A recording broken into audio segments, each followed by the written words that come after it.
Assalamualaikum warahmatullahi wabarakatuh. Perkenalkan, nama saya Cindy Eka Saputri dengan NIM A1C221021 dari kelas R002 Program Studi Pendidikan Matematika Angkatan 2021 Fakultas Keguruan dan Ilmu Pendidikan Universitas Jambi. Di sini saya akan menjawab pertanyaan ujian tengah semester pada mata kuliah Agama 2 dengan dosen pengampu Bapak Muhammad Sobri, SPDI, MPD. Untuk pertanyaan pertama yaitu sebutkan rukun iman, Islam, dan ihsan. Rukun iman ada 6, yaitu yang pertama iman kepada Allah Subhanahu wa Ta'ala. Yang kedua, iman kepada malaikat-malaikat Allah. Yang ketiga, iman kepada kitab-kitab Allah.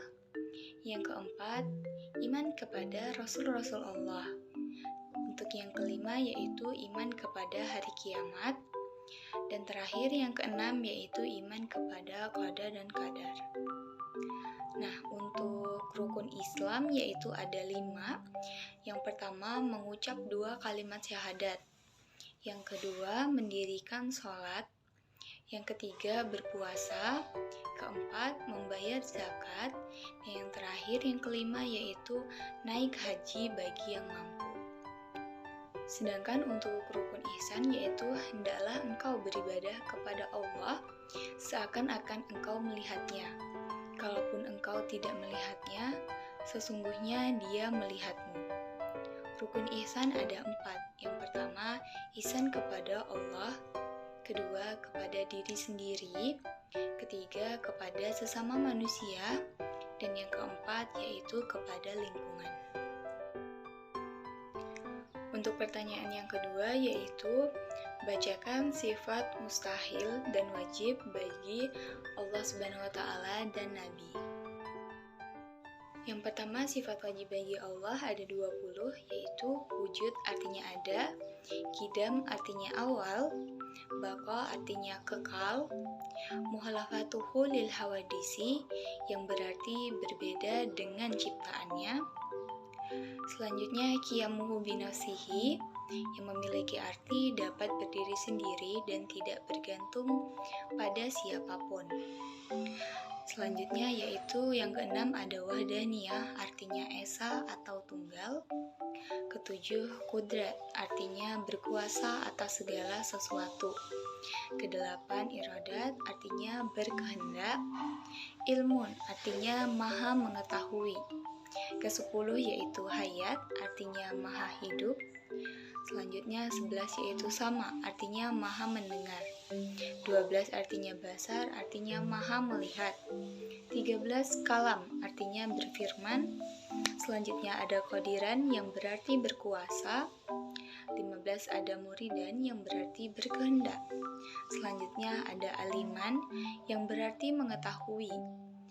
Hayyan yang artinya hidup. Sami'an artinya mendengar. Basiran yang memiliki arti melihat. Dan yang terakhir yaitu mutakaliman yang artinya berkata atau berfirman. Ya, untuk sifat mustahil bagi Allah ada 20. Yang pertama itu ada Adam yang berarti tiada.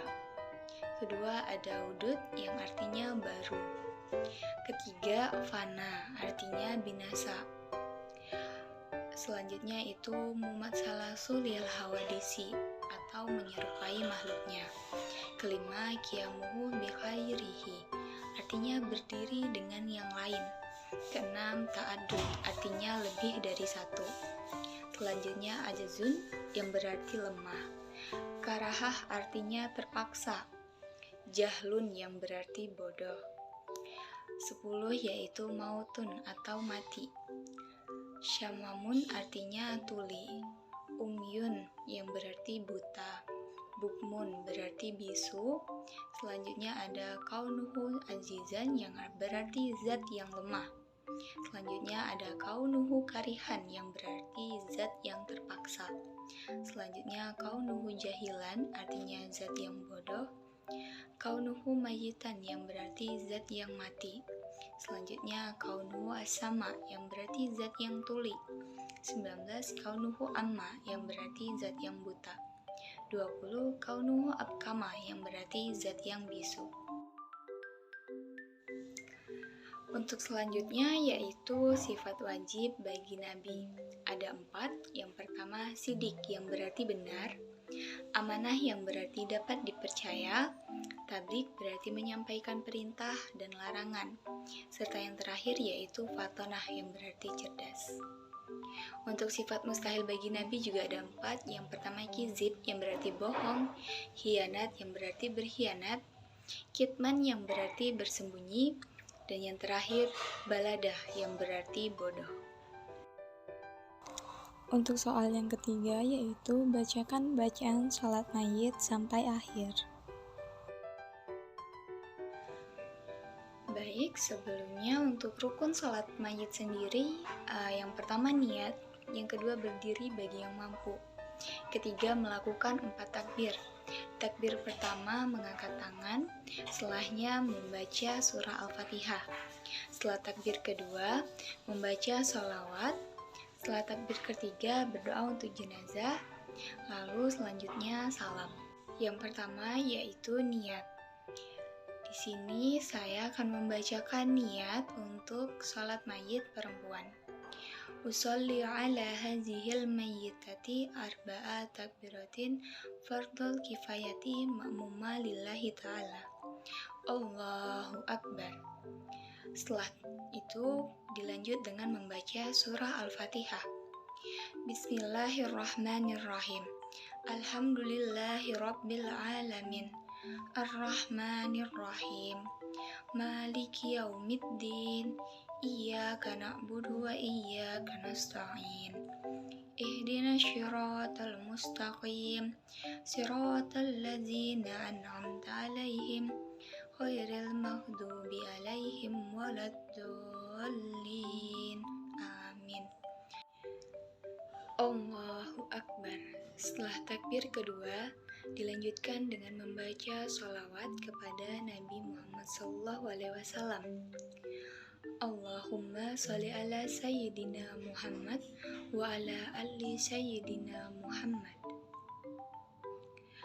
Allahu Akbar. Setelah takbir ketiga dilanjutkan dengan membaca doa untuk jenazah perempuan. Allahumma ighfir laha warhamha wa'afiha wa'fu anha. Allahu Akbar. Setelah takbir keempat membaca doa untuk jenazah perempuan. Allahumma la tahrimna ajrahu wa la taftinna ba'dahu waghfir lana wa lahu. Yang terakhir tutup dengan salam, tetap dengan posisi berdiri. Assalamualaikum warahmatullahi. Assalamualaikum warahmatullahi.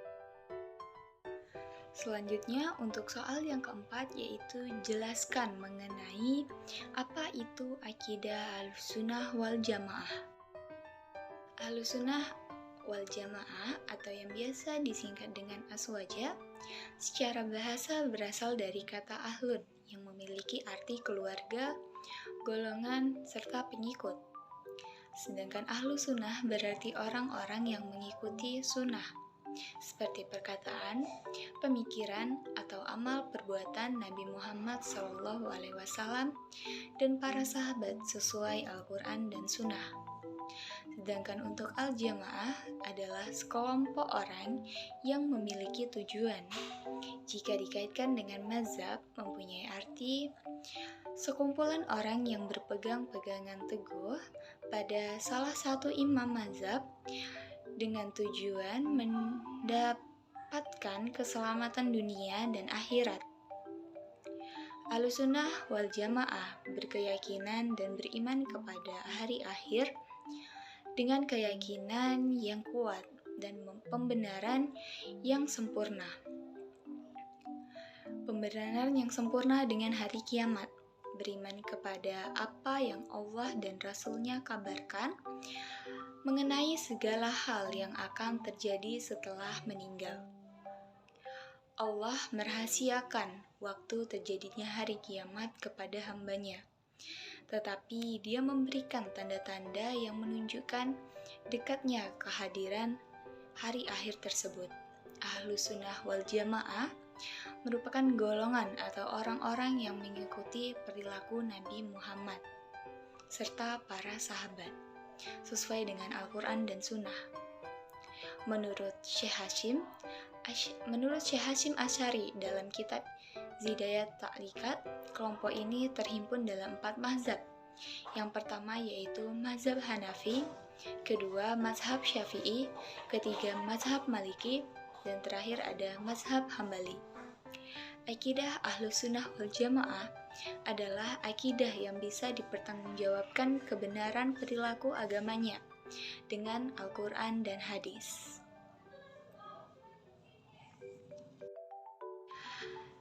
Selanjutnya yaitu soal yang terakhir, yaitu jelaskan apa hubungan Islam dan ilmu pengetahuan. Agama Islam telah memberi pilihan dan panduan kepada manusia tentang jalan hidup yang akan dilaluinya. Dengan ilmu pengetahuan, manusia akan lebih bijaksana dalam menentukan pilihan-pilihan dalam hidup.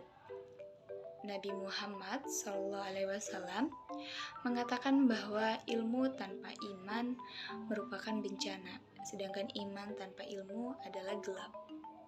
Ilmu pengetahuan dalam Islam dipandang sebagai kebutuhan manusia dalam mencapai kesejahteraan hidup di dunia dan memberi kemudahan dalam mengenal Tuhan. Oleh karena itu, Islam memandang bahwa ilmu pengetahuan merupakan bagian dari pelaksanaan kewajiban manusia sebagai makhluk Allah Subhanahu wa Ta'ala yang berakal. Untuk hubungan Islam dan ilmu pengetahuan, yaitu ilmu pengetahuan dan agama adalah sebuah sinergi. Ilmu pengetahuan adalah sarana untuk memperindah akal dan pikiran, sedangkan agama adalah sarana untuk memperindah karakter dan kepribadian seseorang. Sekian jawaban dari saya. Apabila ada kesalahan dalam penyampaian kata, saya mohon maaf yang sebesar-besarnya. Tak lupa saya ucapkan terima kasih atas waktu dan perhatiannya. Sekian dari saya akhiri dengan wassalamualaikum warahmatullahi wabarakatuh.